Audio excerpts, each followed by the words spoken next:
Assalamualaikum warahmatullahi wabarakatuh. Perkenalkan, saya Ifti Radea Azriana dengan NIM C1M022046. Di sini saya akan sedikit menjelaskan tentang tugas yang saya dapatkan tentang bioproteksi tanaman kelor atau Moringa oleifera. Bioproteksi itu semacam proses pencarian, identifikasi, dan penggunaan sumber daya hayati yang memiliki potensi untuk dimanfaatkan secara komersial di berbagai industri. Hal ini bertujuan untuk mengeksfoliasi keanekaragaman hayati untuk menemukan mikroba, zat bioaktif, gen, atau protein yang dapat digunakan untuk menghasilkan produk yang berharga seperti makanan, obat-obatan, kosmetik, dan lainnya untuk bahan industri. Salah satu contoh nyata keberhasilan dari bioproteksi yang baru itu yaitu tanaman kelor atau Moringa oleifera, yaitu buah yang banyak dikenal secara tradisional namun baru mendapatkan perhatian ilmiah yang intensif dalam beberapa dekade terakhir.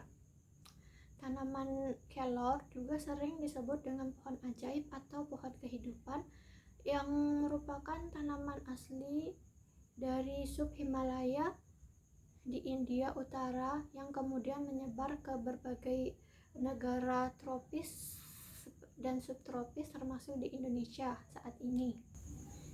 Karena buah tanaman kelor ini dari daun, biji, buah, bunga, kulit kayu hingga akarnya itu bisa dimanfaatkan secara tradisional untuk pengobatan berbagai penyakit selama berabad-abad. Proteksi ini merupakan suatu pendekatan sistematis dan dalam mengeksplorasi sumber daya hayati untuk mengidentifikasi senyawa bioaktif seperti gen atau produk lainnya yang memiliki nilai ekonomi dan ilmiah, terutama di bidang kesehatan, pertanian, dan industri.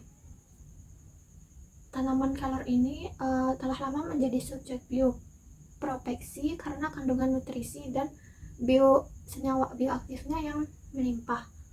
Pemanfaatan kelor dalam bioproteksi mencakup berbagai aspek, mulai dari pengembangan obat tradisional hingga aplikasi pertanian, seperti daun kelor yang mengandung senyawa aktif seperti flavonoid, saponin, tanin, dan polifenol yang telah terbukti memiliki sifat antimikroba, antiinflamasi, dan antihipertensi.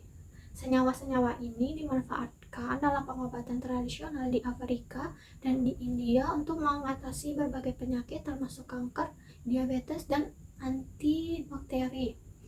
Selain itu, kelor juga bisa diolah menjadi simplicia atau bahan kering tanaman obat untuk meningkatkan stabilitas dan masa simpannya sehingga dapat digunakan dalam farmasi obat modern. Tanaman kelor telah lama dimanfaatkan dalam pengobatan tradisional di berbagai macam penyakit. Berbagai bagian tanaman ini memiliki khasiat terapeutik yang beragam, seperti akarnya yang segar ini biasanya digunakan sebagai stimulan dan diuretik, sementara jus akarnya bisa berfungsi sebagai tonik jantung dan anti epilepsi. Lalu untuk bijinya tuh bisa direbus dan dikenal memiliki sifat antiinflamasi, antispasmodik, dan diuretik. Lalu untuk kayunya bisa dimanfaatkan sebagai abortifacient, anti jamur, dan antibakteri. Dan untuk bunganya bisa dimanfaatkan sebagai stimulan, tonik, diuretik, dan penurunan gula darah. Tanaman kelor juga bermanfaat di berbagai bidang seperti di bidang kesehatan, pertanian, dan di industri.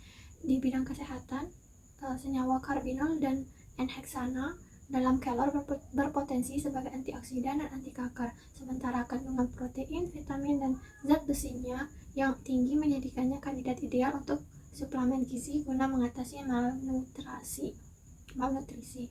Lalu untuk di sektor pertanian, ekstrak kelor bisa digunakan sebagai pupuk hayati yang mampu meningkatkan pertumbuhan akar dan ketahanan tanaman terhadap stres lingkungan. Tanaman ini juga berperan dalam konservasi tanah, khususnya di daerah tropis, karena kemampuannya dapat memperbaiki struktur tanah. Lalu di bidang industri, kelor dari minyak aksirinya, bunga kelor dimanfaatkan dalam produk kosmetik dan aromaterapi. Tanaman kelor memiliki sekitar 539 bahan kimia yang digunakan dalam pengobatan tradisional di Afrika dan di India, termasuk anti-hipertensi, anti-kanker, anti-pireretik, anti-epilepsi, anti-inflamasi, dan stimulan sirkulasi dan jantung. Selain itu, daun ini memiliki sifat antibakteri, anti-jamur, antioksidan, anti-diabetes, anti-hipertensi, dan penurunan kolesterol. Beberapa bahan antimikroba aktif daun kelor termasuk flavonoid, saponin, tanin, dan polifenol menemukan ekstrak daun. Beberapa bahan antimikroba aktif daun kelor termasuk flavonoid, saponin, tanin, dan polifenol menemukan ekstrak daun kelor menggunakan 0,9% fenol, 1,75% saponin, dan 8,22% tanin. Senyawa ini dapat berfungsi sebagai antibiotik dengan cara merusak membran sel bakteri, membuat dinding sel lebih permeabel, hingga menyebabkan lisis sel. Bioproteksi daun kelor ini menghadapi berbagai macam tantangan meskipun potensinya itu sangat besar. Salah satunya itu terbatasnya teknologi ekstraksi yang efisien, karena untuk mengisolasi senyawa bioaktif seperti flavonoid dan saponin sambil mempertahankan stabilitas dan bioaktivitasnya, diperlukan metode yang ada itu masih mahal dan memerlukan peralatan yang sangat canggih. Selain itu ada aspek regulasi dan standarisasi, karena belum banyak standar internasional yang baku untuk menjamin kualitas dan keamanan ekstrak kelor, serta perbedaan regulasi antar negara yang menyulitkan komersial produk turunannya. Ada pelestarian lingkungan dan eksploitasi yang berlebihan. Dari perspektif lingkungan, dengan boomingnya permintaan kelor secara global berpotensi menciptakan ecological trap jika tidak dikelola secara bijak. Eksploitasi yang masif dapat mengganggu keseimbangan ekosistem melalui deforestasi, penurunan keanekaragaman hayati, dan degradasi lahan. Lalu ada properti intelektual dan pemberdayaan masyarakat. Dengan isu properti intelektual dan pemberdayaan masyarakat, ada risiko biopiracy tanpa kompensasi yang adil bagi masyarakat lokal sebagai pemilik pengetahuan tradisional. Lalu ada juga keterbatasan infrastruktur di daerah produsen, yang seringkali kekurangan fasilitas penelitian dan pengelolaan yang memadai, sehingga membuat mereka bergantung pada teknologi impor yang sangat mahal.